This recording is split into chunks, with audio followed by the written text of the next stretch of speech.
Welcome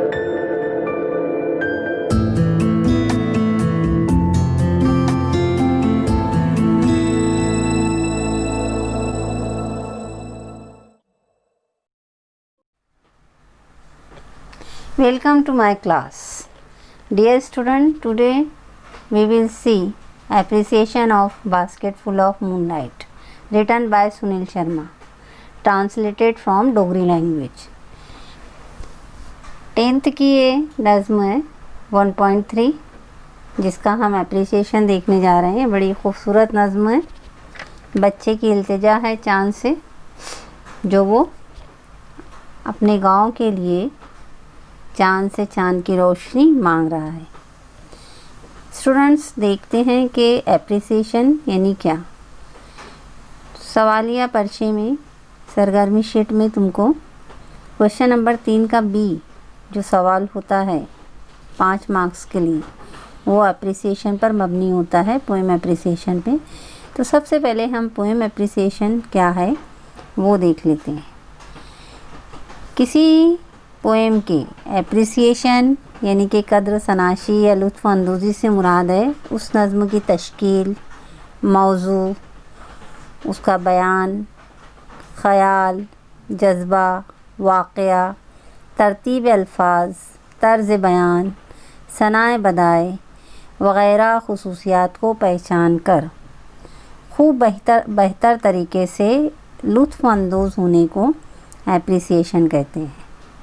अब हम ये देखते हैं कि एग्ज़ाम में इस पर सवाल किस तरीके से पूछा जाता है। तो मार्क्स डिस्ट्रीब्यूशन और सवाल। Read the following poem and right an appreciation of it with the help of the points given below 5 marks. Title half marks, name of the poet half marks, rhyme scheme 1 marks, figure of speech right any one 1 marks, theme और central idea 2 marks. अब 1 bye 1 देखना है हमको। सबसे पहले आप अपनी copy और किताब लेकर बैठिए ताकि जो मैं बयान कर रही हूँ उसको आसानी से समझकर लिख सकूँ। पहला पॉइंट देखते हैं। पहला पॉइंट है टाइटल यानी कि उन्वान। क्वेश्चन पेपर में नज़्म दी जाती है, पोएम दी जाती है और उसी के ऊपर उसका टाइटल भी दिया जाता है। तो उसी टाइटल को हमें लिखना है। टाइटल यानी उन्वान जो दिया जाएगा वो लिखना है। तो अब हम टाइटल के आगे क्या लिखेंगे? Basket full of moonlight. Students, अगरचे टाइटल पेपर में दिया जा रहा है उसके बावजूद भी हमको तमाम जो 8 पोएम्स है उसके टाइटल्स याद कर लेने हैं। दूसरा दूसरा पॉइंट है पोइट।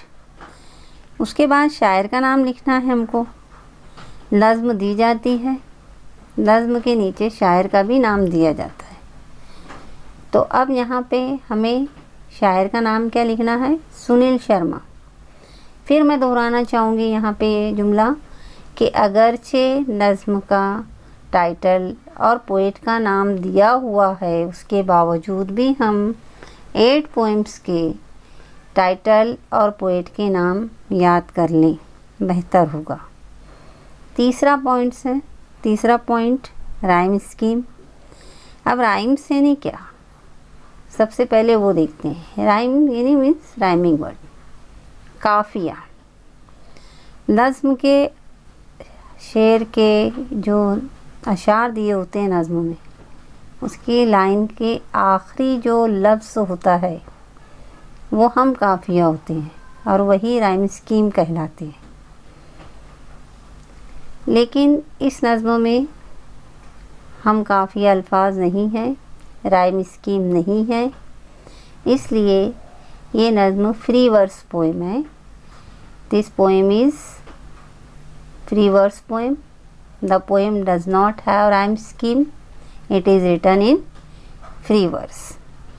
अगला पॉइंट है फिगर ऑफ स्पीच।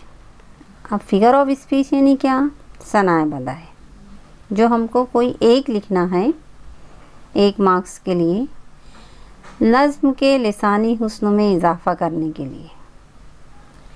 शायर अपना ख़याल यह तसव्वुर मौसर तरीके से पेश करने के लिए आम ज़बान का इस्तेमाल करने की बजाय मुख्तलिफ़ सनाए बदा इस्तेमाल करता है। वो सनाए बदाए वाली ज़बान इस्तेमाल करता है, जैसा कि सिमिली है, मेटाफर है, इन्वर्जन है, पर्सोनिफिकेशन है, एंटीथेसिस है। ये जो भी नज़्म में आ रहे हैं, अभी सब तो नहीं आएंगे एक साथ, इनमें से जो आ रहे हैं अभी लिखते वक्त हम बयाज़ में लिखेंगे, नोटबुक में उसको राइट डाउन करना है, लेकिन एग्ज़ाम में इनमें से कोई एक ही लिखना है। अब फिगर ऑफ स्पीच इस नज़्म में है एपोस्ट्रोफी, एलिट्रेशन और रिपीटेशन। स्टूडेंट्स, अगर हम गौर करें हमारे कोर्स बुक में जो 8 पोएम्स दी हुई हैं, हर पोएम में एलिट्रेशन फिगर ऑफ स्पीच में है, इसलिए बेहतर होगा कि हम एलिट्रेशन की स्पेलिंग अच्छे से याद कर लें और एग्ज़ाम में जब लिखना है हमको फिगर ऑफ स्पीच तो हम एलिट्रेशन वहाँ पर लिख दें। आखिरी पॉइंट, सेंट्रल आइडिया या थीम, मरकज़ी ख़याल। दी हुई नज़्म का मख़सूस मौजू, इस नज़्म का ख़ास तसव्वुर, अहम ख़याल या वाक़या गौर करके हमको 2 या 3 सत्रों में मरकज़ी ख़याल लिखना है। मरकज़ी ख़याल से मालूम होता है कि शायर के जहन में कौन सा वाक़या है या शायर का मकसद क्या है, लिहाजा वो इस मरकज़ी ख़याल के ज़रिए, इस सेंट्रल आइडिया के ज़रिए हमको मैसेज देना चाहता है, हमको पैगाम देना चाहता है। तो इस तरीके से हम मरकज़ी ख़याल 2 या 3 सत्रों में 2 या 3 जुमलों में लिखेंगे, जहाँ तक हो सके आसान ज़बान में और अपने जुमलों में लिखने की कोशिश करें। सेंट्रल आइडिया मैं रीड कर रही हूँ। The poem is the request of child to the moon. ये जो नज़्म है इसमें बच्चा चाँद से रिक्वेस्ट कर रहा है, इल्तिजा कर रहा है। The wish of a child to light up his village road using moonlight to make travelling easier for people in the village. चाँद से उसकी इल्तिजा क्या है कि वो उसके गांव के जो रास्ते हैं, कच्ची सड़कें हैं, उनको मूनलाइट देकर, चांदनी देकर रोशन कर दें, ताकि मुसाफिरों के लिए आसान हो जाए गांव में आना जाना। It expresses the child's love for his father. साथ ही साथ इस नज़्म के ज़रिए एक बच्चे की मोहब्बत अपने बाप के लिए, अपने वालिद के लिए बयान की गई है। The central idea of the poem is the loneliness of a child in a remote village untouched by modern immunities. मरकज़ी ख़याल जो नज़्म का है वो है बच्चे की तन्हाई इन ए रिमोट विलेज। रिमोट यानी दूर दराज के जो गांव होते हैं, जो कस्बे होते हैं, जो शहरों से एकदम अलग थलग होते हैं। साथ ही साथ अनटच्ड बाय मॉडर्न एमिनिटीज़, जो जदीद सहूलतें होती है वो सहूलतें उनको मुहैया नहीं होती, सहूलतों से बहुत दूर होते हैं वो। तो ये इस नज़्म का मरकज़ी ख़याल है, तन्हाई और साथ ही साथ जदीद सहूलतों से बेबहरा।